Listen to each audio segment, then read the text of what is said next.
Polish President Andrzej Duda has used his first foreign trip to try to smooth over an escalating dispute with the EU over his right-wing party's legal reforms in Poland.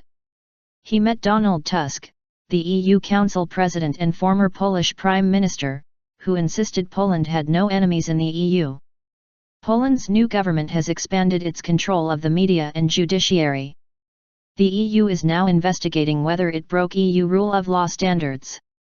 Earlier this month, President Duda approved the controversial laws, which enable the Conservative Law and Justice (PiS) government to hire and fire the heads of public TV and radio as well as senior civil servants and choose judges for Poland's Constitutional Court. European Commission Vice President Frans Timmermans launched an unprecedented investigation last week, prompting Poland's Justice Minister to accuse him of having a lack of knowledge of the new laws.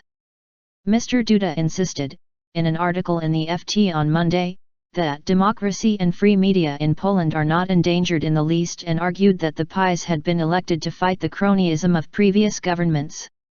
After their talks on Monday, the EU Council President said Polish and EU interests were essentially the same and called for an end to hysterical behavior.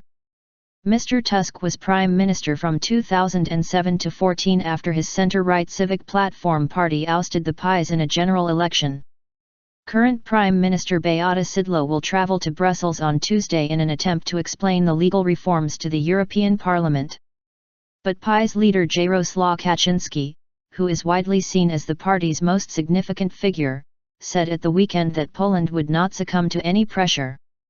No one can have any illusions that there will be some surrender or any compromises, he told Rzeczpospolita newspaper.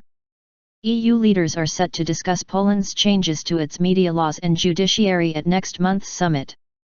But Hungary's right-wing leader, Viktor Orbán, has promised to veto any censure of his Polish ally.